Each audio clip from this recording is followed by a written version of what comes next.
Bien, estimados vecinas y vecinos de Quilpué y Belloto, y además hoy día de muchas partes del país y de España también nos están viendo, vamos a tener un invitado de lujo, que ya se los voy a presentar. Voy a hacer un breve resumen de la situación epidemiológica acá en Quilpué respecto del coronavirus.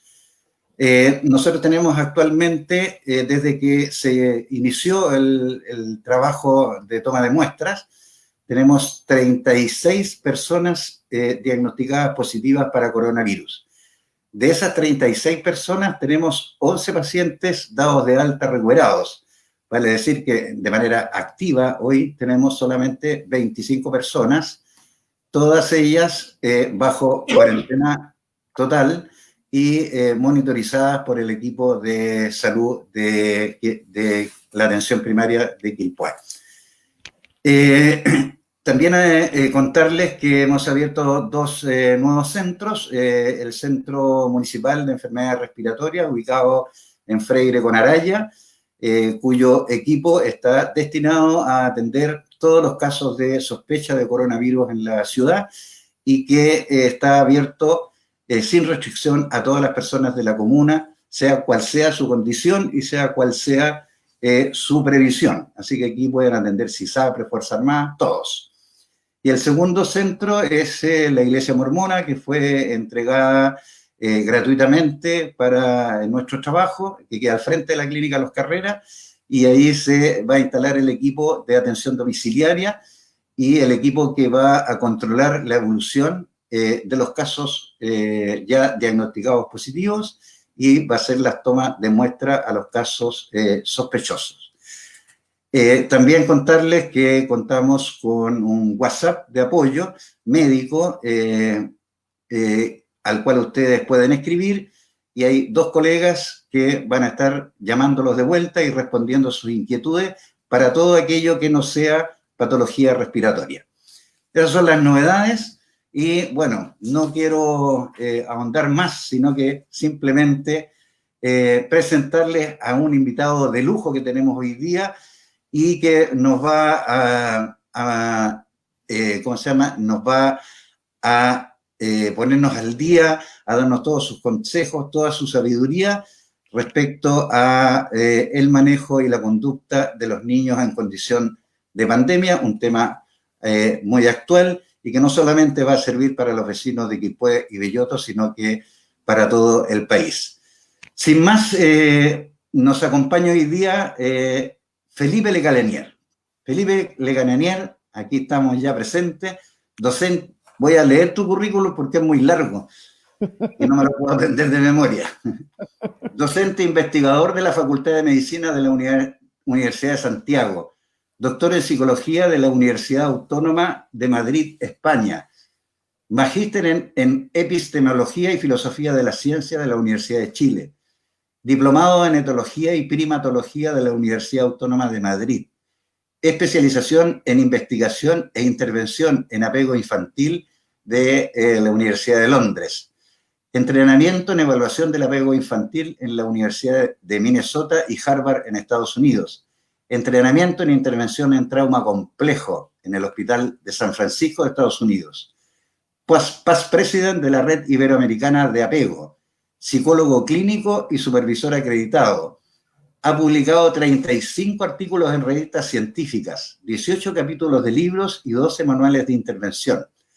Ha sido asesor experto de diversas instancias del gobierno, como es el Ministerio de Salud, el Ministerio de Desarrollo Social, Íntegra, Junji, Senado de la República, y autor de 5 libros, entre los que se cuenta Amar, hacia un cuidado respetuoso de apego.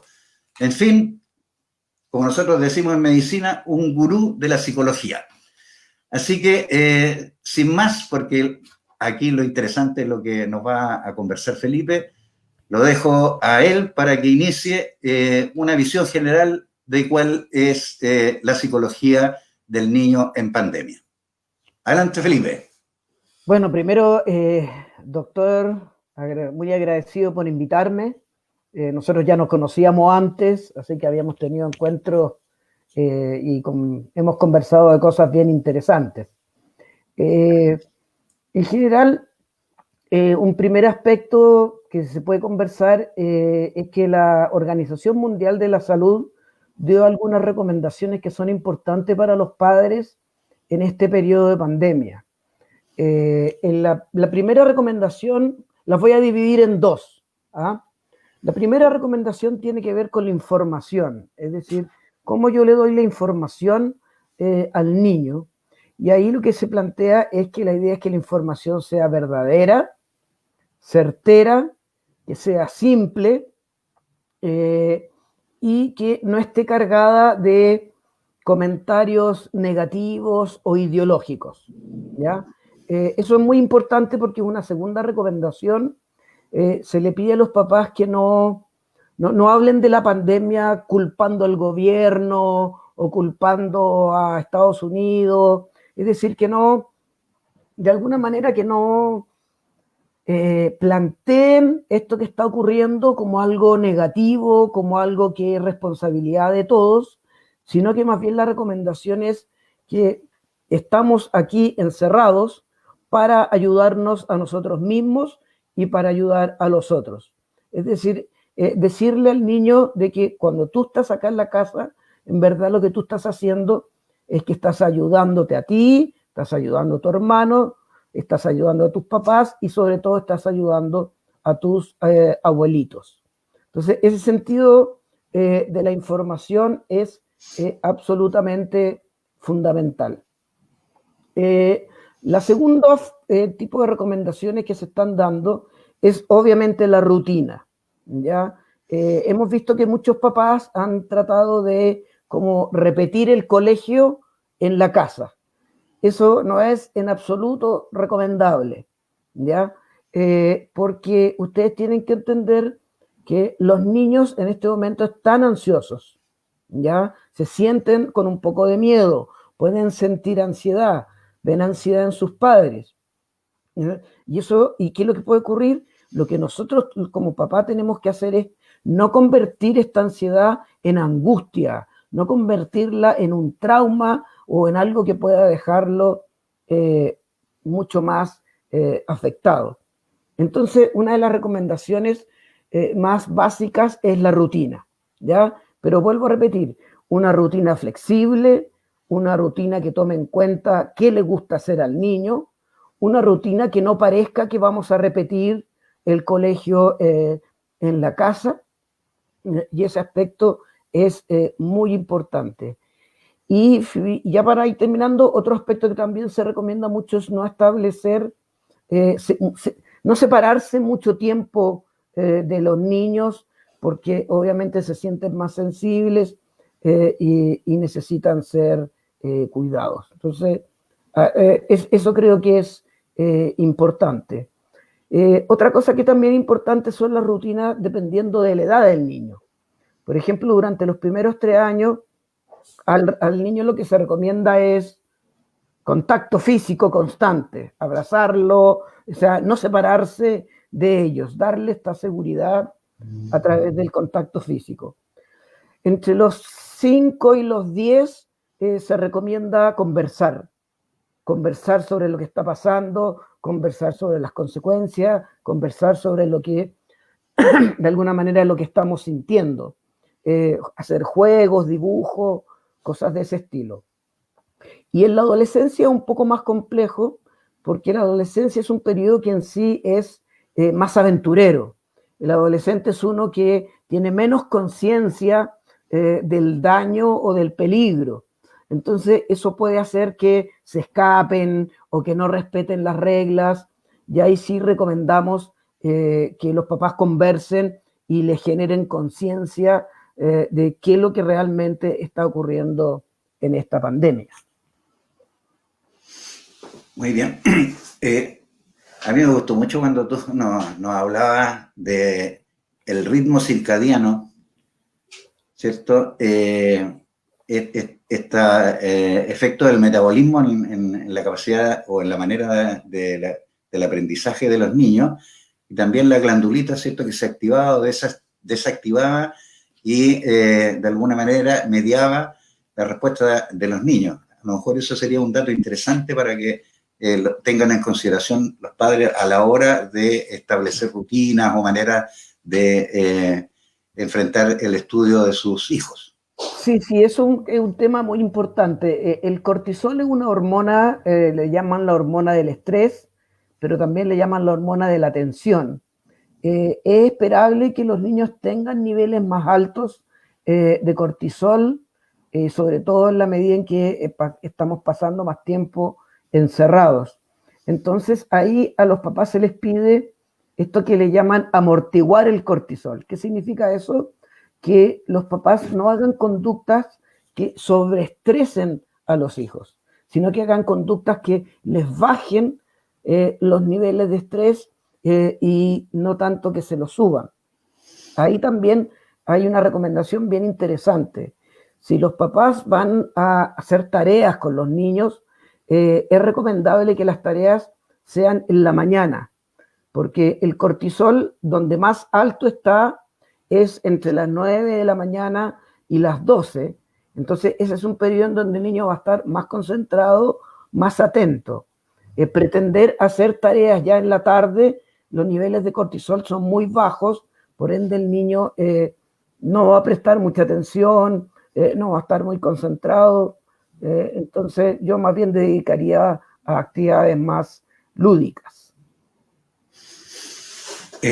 También uno de los temas relevantes que hemos visto en este periodo de pandemia es que ha recrudecido el tema de la violencia intrafamiliar. Sí. No sé si en ese sentido hay alguna recomendación para los padres. A ver, esto es un gran tema y es un tema gravísimo porque entiendo que ha aumentado como un 40 y tantos % el nivel de violencia intrafamiliar. La violencia intrafamiliar desgraciadamente le afecta a la pareja, pero sobre todo tiene efectos traumáticos en los niños. Bueno, ahí usted, doctor, sabe más que yo, pero cuando una mujer vive violencia intrafamiliar, tiene que salir de la casa. Perdón que lo diga de esta forma, pero tiene que buscar ayuda de alguna manera, porque el efecto de la pandemia, más la cuarentena, más el sufrir violencia intrafamiliar, ahí sí que ya nos metemos en el tema del trauma. Entonces nosotros pedimos que, entiendo que hay teléfonos que las mujeres pueden llamar, entiendo, pero tienen que tratar de salir como sea de esa situación de violencia, porque si no después vamos a tener un niño con un trauma más complejo que va a ser más difícil de tratar. Bueno, vamos a ir ahora a responder las preguntas que nos vienen llegando por la red. Fran Monse Sofi, consulta. Tengo dos niñas, una de 4 y una de 5. Y la mayor tuvo un día depresivo, el cual lloraba solita y me decía, no sé mamá, porque mis ojitos lloran. Ojalá me puedan ayudar. Sí, el llanto en los niños es bien propio de aquellos niños que se aprenden como a guardar el miedo. Entonces como que se lo guardan, tienen pesadillas, pero que cuando ya llega un momento en donde ya lloran, es muy importante que el adulto entregue toda la seguridad, toda la confianza y sobre todo decirle, si te dan ganas de llorar de nuevo, si te sientes triste de nuevo o si estás como muy ansiosa, por favor acude a mí. ¿Ya? El hecho que ella llore es lo que está haciendo es que está como aguantándose. Muchos niños son así. Hay algunos que pelean y se enojan y se vuelven irritables, pero hay otros que se guardan el estrés. Y esos que se guardan muchas veces les cuesta dormir y terminan llorando. Entonces el mensaje es darle esta contención o esta información que diga, por favor, si te vuelves a sentir así, te pido que lo primero que hagas es que avísame y veamos cómo yo te ayudo. Bien. Gabriela Sandoval pregunta, ¿qué hacer con los hermanos que pelean mucho, sobre todo en condición de confinamiento? Sí, bueno, primero hay que entender que los estudios han mostrado que los hermanos siempre pelean. ¿Ah? Es una condición casi evolutiva. De hecho, mientras más cercanos son en la edad de los niños se ha demostrado que la pelea es algo como ya propio de la interacción entre los hermanos. Lo que se tiene que tratar de evitar es que la pelea llegue a heridas, a cosas como más graves. Una de las recomendaciones que se suelen hacer es que se separa a los hermanos del lugar y se hace una especie de convenio de que si vuelve a pasar tal cosa, que avisen a los papás, que pidan ayuda a ellos. Porque hay muchos papás que acuden al castigo, al reto, al ándate a la pieza, y tengo que decirles que cuando hacen eso, los niños quedan más enojados todavía. Entonces, yo cuando tengo la pelea con el hermano, yo los separo, espero que se calmen cada uno en un lugar diferente y después trato de conversar con ellos para llegar a alguna especie de acuerdo de si tu hermano hace algo, avísame a mí o cosas como de ese estilo. Clau Cuyen pregunta, ¿es imposible repetir el colegio en casa? Primero hay que preocuparse de las emociones para que luego haya un aprendizaje. Más educación socioemocional y menos educación formal, como dice Legalenier. No está afirmando ahí. Eso está muy bien. Sí, bueno, eso es un gran tema. El aprendizaje socioemocional implica el aprender a vivir como humanos, implica a expresar las emociones, a comprender empáticamente a los otros, a conocer cómo son los papás, a conocernos entre nosotros mismos. En este momento, bueno, el aprendizaje socioemocional debería aplicarse en todos los colegios de Chile y entiendo que parece que hay idea hacia eso. Pero el punto central es que en esta pandemia es más importante la emoción que la cognición. Es más importante el estar tranquilos, el estar seguros, que andar sacándose buenas notas y hacer las tareas. No estamos en una condición normal, estamos encerrados, tenemos una pandemia y es completamente recomendable que los papás pongan más foco en conversar, en calmarnos, en conocernos, en hacer juegos emocionales y después preocúpense de lo cognitivo. Ya va a haber mucho tiempo para recuperar eso. Muy bien. Tenemos otra pregunta. Doctor, tengo una hija de 5 años recién cumplido, está súper estresada. Todo lo aburre, le aburren las tareas, la tele, es súper contestadora, tiene ataques de gritos, no ordena nada, no obedece en nada. Estoy súper preocupada, amo a mi hija, me he sentado a hablar con ella, he buscado otras actividades, es súper hiperactiva, estoy muy agotada, no sé cómo ayudarla. Sí, mira, hay niños que tienen como una tendencia desde temprana edad a expresar el estrés hacia afuera, como yo les decía. Hay niños que cuando están irritados se los guardan y hay otros que cuando están irritados lo expresan. Yo no conozco toda la familia, pero yo le puedo decir que esa niña con esa actitud, creo que el mensaje que lo que está tratando de decir es ordéname, explícame qué está pasando, pasa más tiempo contigo, préstame más atención. En general, los niños cuando se vuelven tan irritables, enojones, están dando un mensaje. No significa que sean maleducados o que estén manipulando. Es la forma que tiene un niño de decirle a un papá o a una mamá, por favor, préstame más atención, conversa más conmigo, explícame mejor qué es lo que está pasando, pasemos tiempo y dame más atención ya ahora que estamos todos encerrados. Una pregunta que hoy día está en el tapete de la discusión, ahora mirado desde el punto de vista psicológico dentro de un fenómeno de pandemia, y es el retorno de los niños a clase. Sí. ¿Será desde el punto de vista psicológico cómo se podría manejar este tema? ¿Sabes? Lo que pasa es que, bueno, voy a tratar de ser lo más sincero posible. nosotros tenemos una desconsideración de la salud mental y del mundo emocional de los niños.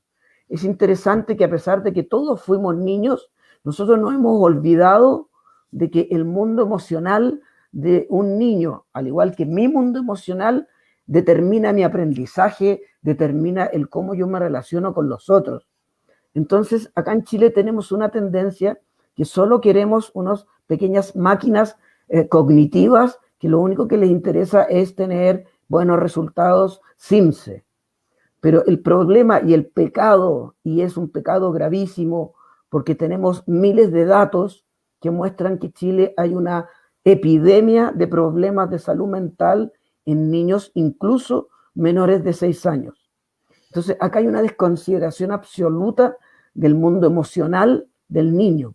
Entonces, si tú me dices a mí, en la vuelta a clase, esa vuelta a clase, ese primer mes, no debería haber clase.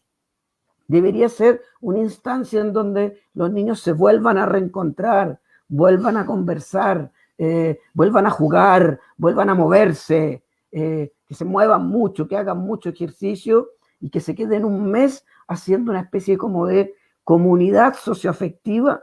Y yo les aseguro que a las personas que les interesa el desarrollo cognitivo, eso les va a ayudar mucho más después para el aprendizaje. No podemos aprender sin emociones. Si yo me siento triste, estresado, mi corteza frontal, mi cerebro no puede pensar. Entonces yo haría una recomendación así, que no me la van a tomar en cuenta obviamente, es que el primer mes de vuelta de clase sea una especie como de espacio comunitario de conversación, de juego, de mucho conversar, de mucho conocerse, de reencontrarse, de jugar, de todo eso. Yo haría todo un primer mes solo dedicado a eso. Nos preguntaba la señora Carmen, dice, porfa, recomendación para los padres frente al uso de redes sociales y equipamiento tecnológico durante la pandemia. Sí, mira, en general ya también es bien sabido que si el niño está todo el día pegado al computador, eso ya no tiene solo efectos cognitivos, sino que tiene efectos en su capacidad de atención.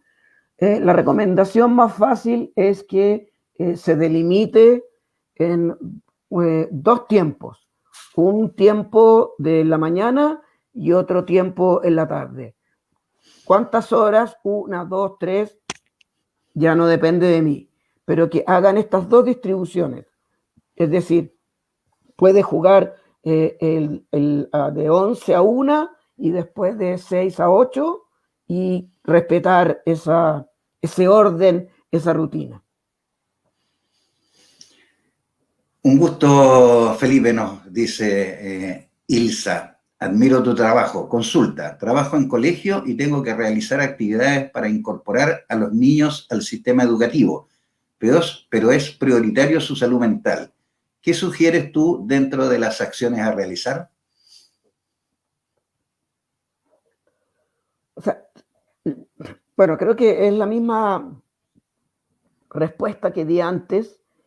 Yo lo que haría dentro, porque conozco la realidad de los colegios, es que traten de disminuir las horas de clase, que traten de aumentar las horas de recreo, que traten de aumentar las horas de gimnasia, aumentar las horas de música, es decir, ir haciendo algo en la realidad paulatino de manera que sea lo más relajado posible. Ahora yo insisto, si fuera yo no haría clases el primer mes, pero si ya no queda otra, yo pido que recreos el doble más largo, clases más cortas, más instancias de conversación, más actividades lúdicas, más gimnasia.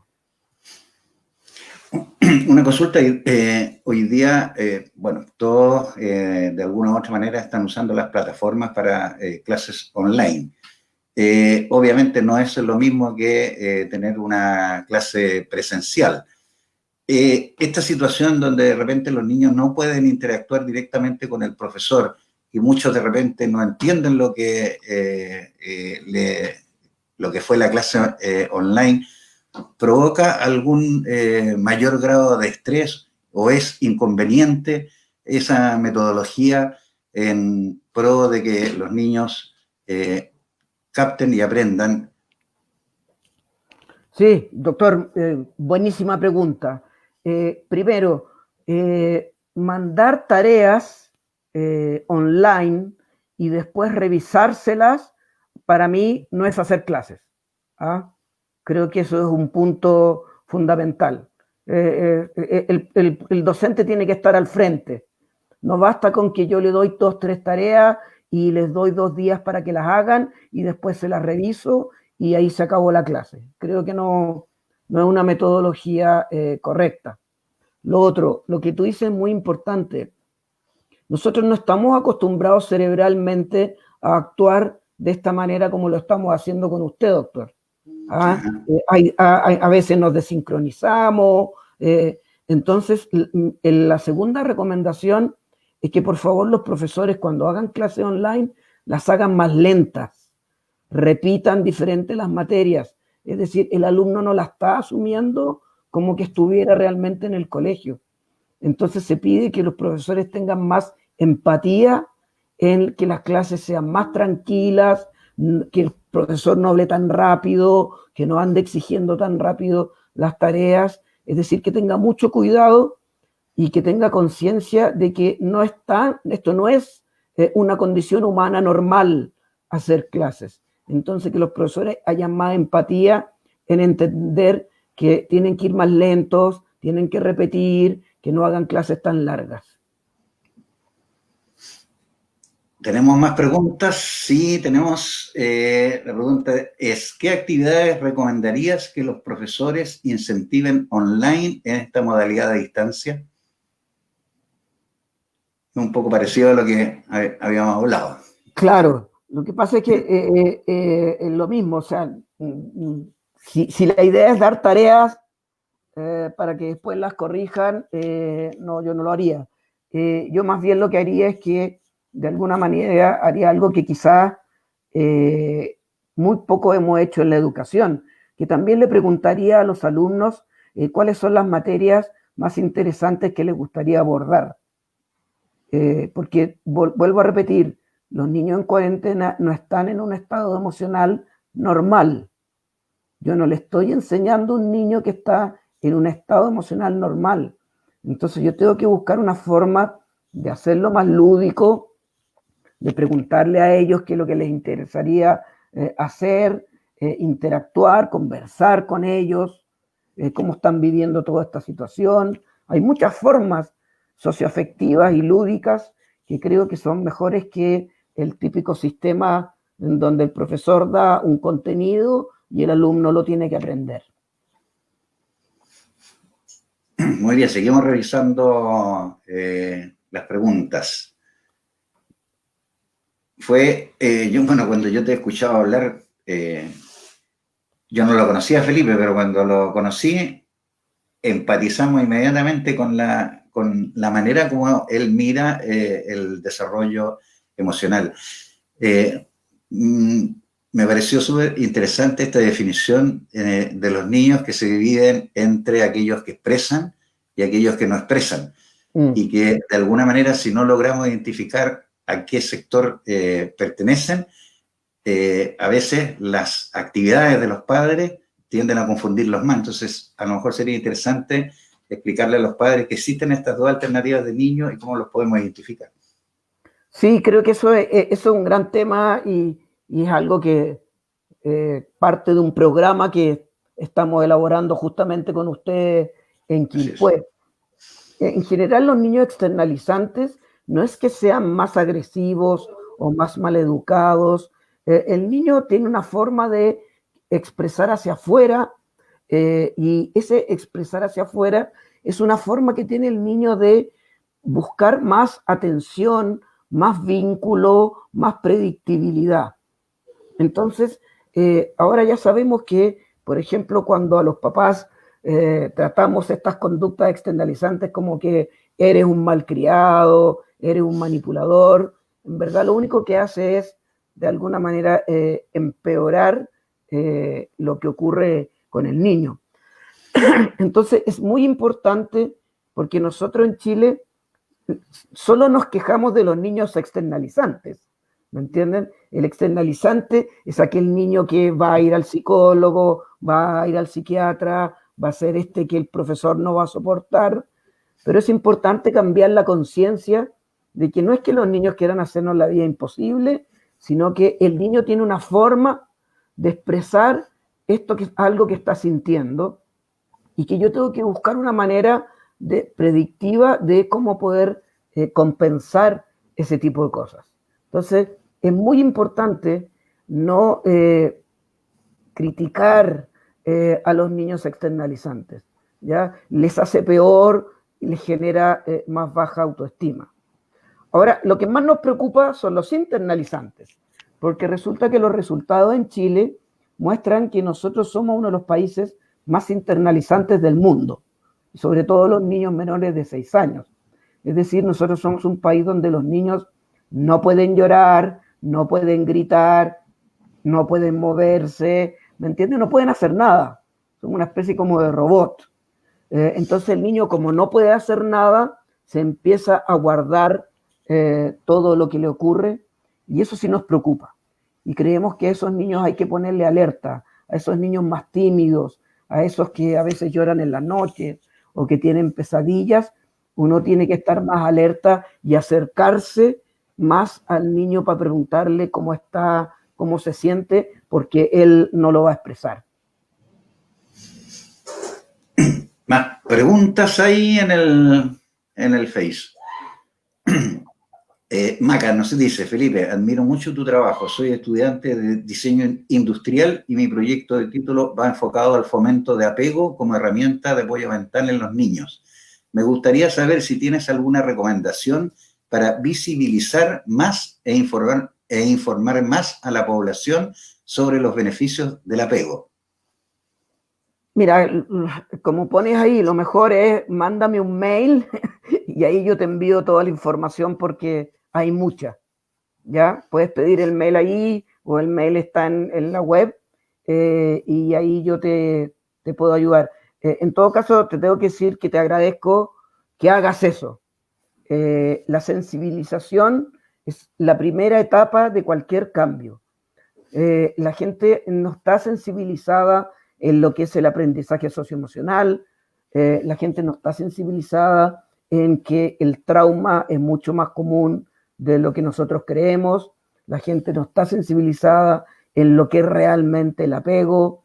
Entonces es muy importante que mucha gente entre en esta campaña de sensibilizar algo que es tan obvio, y es que los niños sí tienen salud mental, igual que nosotros, sufren igual que nosotros, se complican la vida igual que nosotros, se estresan igual que nosotros, y en este momento los datos que tenemos muestran que eso en Chile no lo estamos viendo en absoluto.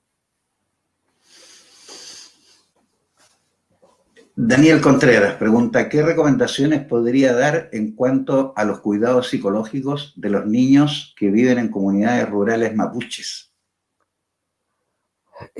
A ver, esto es una pregunta compleja porque en general una de las cosas que se suele hacer es que sin intervenir en la cultura mapuche, hay ciertas informaciones sobre la crianza de los niños, sobre la sensibilización de ciertas prácticas que creo que sería importante hacer. Yo no soy experto en la cultura mapuche, pero hace algún tiempo hicimos unas observaciones y vimos de repente cosas muy impresionantes como el sentido comunitario que tienen, pero también vimos a veces conductas un poquito bruscas de los padres. Entonces yo tomándome de la pregunta anterior, siempre es bueno que vaya gente a sensibilizar sin criticar, respetando absolutamente la cultura mapuche o cualquier cultura, pero siempre se puede sensibilizar en hacer cosas que ayuden. Dinka nos pregunta, ¿cómo recomendarías trabajar con los docentes la automentalización en relación al contexto actual para mejorar el apego alumno-profesor? Uf, ya. Eh, cuando yo planteaba que lo ideal es que cuando vuelvan al colegio haya una especie como de contexto comunitario, de juego, de recreos largos, de pocas clases, los profesores también van a llegar con síntomas de estrés postraumático. Entonces es muy importante que ellos también hagan grupos de conversación. Me imagino, si hay psicólogos en el colegio, que los psicólogos manejen esta situación. Porque acá hay un tema importante, y es que estamos hablando obviamente del cuidado de los niños en la pandemia, pero también para los papás es muy estresante también todo lo que ha pasado con tener que estar con los niños todo el día ahí. Entonces, yo recomendaría hacer grupos de conversaciones para poder realmente comentar cómo vivieron la cuarentena, qué fue lo que les fue más difícil, qué les fue más difícil en la crianza de los niños, qué fue más difícil con la pareja. Hay gente que plantea que esto va a aumentar el número de divorcios, y es interesante. Quiero hacer un pequeño reflexión. El ser humano está programado para vivir en comunidad. Casi todo el sistema nervioso que nosotros tenemos es para aprender a vivir con los otros. ¿Ah?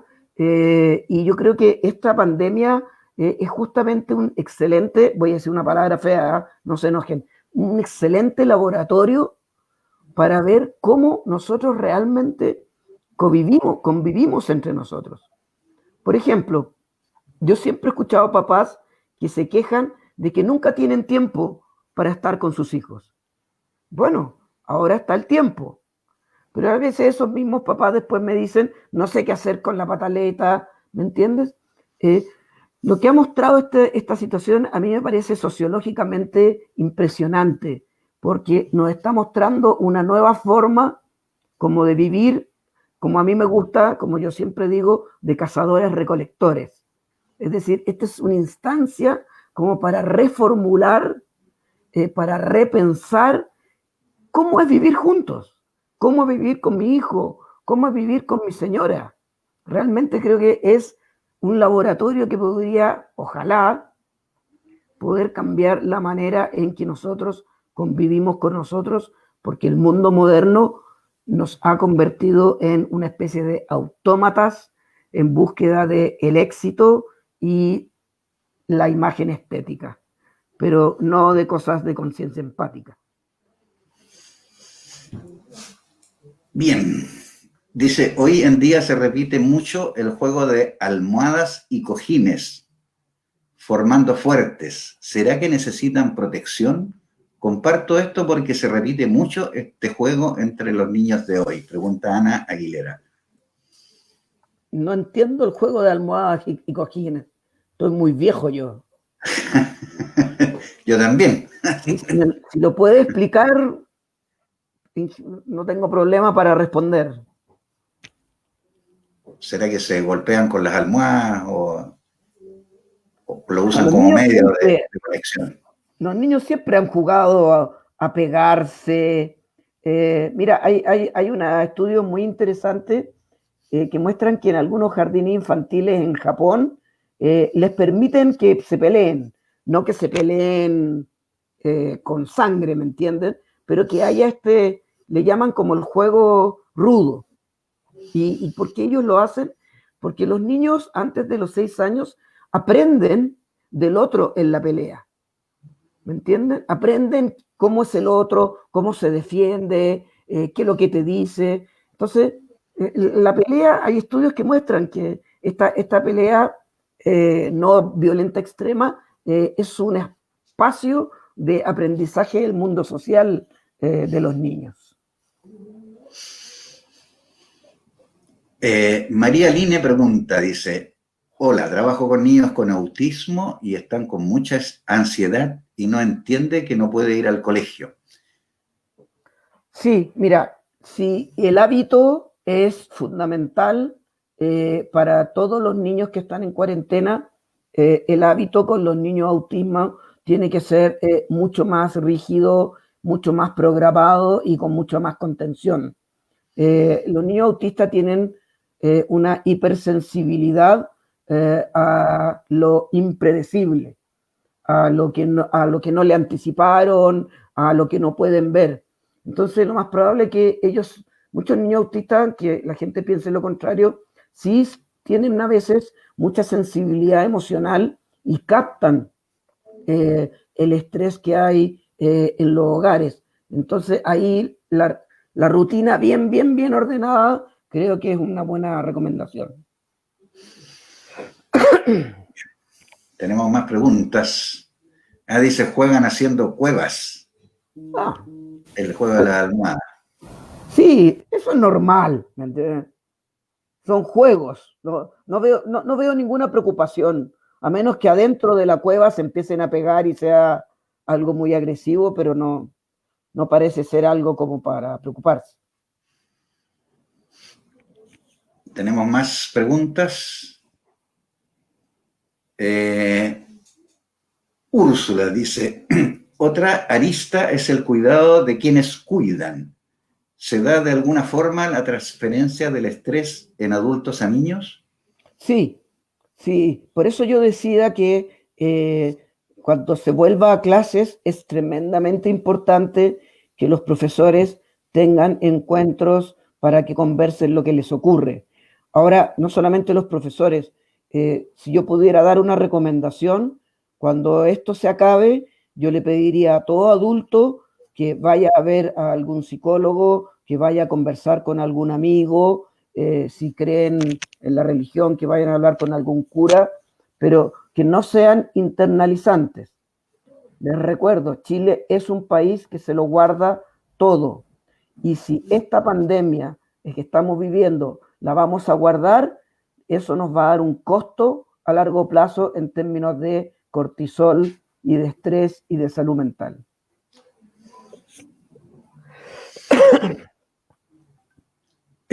Nos pide Carriel hablar un poco de la función de las emociones, porfa. Mira, te lo voy a poner en muy simple. Cuando tú tienes fiebre, la fiebre es un indicador de que quizás te agarraste, no quizás, que te agarraste un virus, ¿ya? La fiebre es un síntoma que le está diciendo a el sistema cerebral, sistema inmunológico, oye, algo está pasando con mi homeostasis, por favor, necesitamos resolver esto, ¿ya? Las emociones para mí son lo mismo. Las emociones son mensajes que tu cuerpo le da a tu cerebro y lo que te está diciendo es que hay algo que tu organismo está viviendo que se está alejando de tu homeostasis, de tu equilibrio. ¿Me entiendes? Eso es súper importante. Las emociones no son positivas ni negativas. Las emociones siempre son mensajes del cuerpo que le está diciendo al cerebro, hey, algo está pasando, por favor, algo me estoy saliendo de mi equilibrio, cerebro, haz algo para recuperarte. Y cuando esa emoción negativa dura mucho tiempo, ya llevo 3 meses, 4 meses, por ejemplo, con depresión, lo que le está diciendo la emoción es que no hay que seguir intentando otra forma de volver al equilibrio. Hay mucho más la que se puede decir, pero lo otro importante entender es que es imposible aprender sin emoción. El aparato cognitivo, el racionamiento matemático, todo eso está regulado por el sistema emocional. Entonces, no se puede aprender con estrés, no se puede aprender con rabia, no se puede aprender estando triste, no se puede aprender estando frustrado, y por eso es que es fundamental que los colegios se aseguren de convertirse en espacios libres de un estrés que sea perjudicial para el desarrollo cognitivo. Francisco nos pregunta, Felipe, ¿cómo nos podemos comunicar los padres que trabajamos en salud y que hemos debido confinarnos y ya no podemos ver presencialmente a nuestros hijos? Sí, mira, eso también es interesante. Pero alguien sí puede hablar con el niño, ¿no? O sea, Sí. al niño hay que estar explicándole constantemente el rol que está haciendo el padre de ayudar a los otros. Ahora a los niños les pasa algo bien interesante. Dice, bueno, pero ¿por qué va a ayudar a los otros y por qué no viene a ayudarnos a nosotros mismos? Entonces hay que explicarle al niño cuál es la profesión que tiene el padre, y después de cuando termine esto, tiene que buscar una forma de entrar en una conversación con él. Y el mensaje más importante de todo es este: que yo haya hecho esto no es que te quiera menos, es que mi labor es ayudar a otras personas. Pero es muy importante porque los niños a veces lo sienten como que eso significa que los quieren menos, y el mensaje tiene que ser que no es así. Eh, hemos visto en el último tiempo un aumento en la automedicación de benzodiazepinas, sobre todo. La pregunta es, ¿cuál es tu recomendación en el ámbito del uso y en el ámbito de los problemas laterales que trae el uso mantenido de benzodiazepina? Pero eso es una pregunta para usted, más que para mí. Pero los Mira, psicólogos siempre tienen su opinión respecto de la farmacología de apoyo. sí, sí, sí, sí, sí. Me imagino que el aumento de consultas de pedido de medicamentos ha aumentado de manera impresionante en estos días.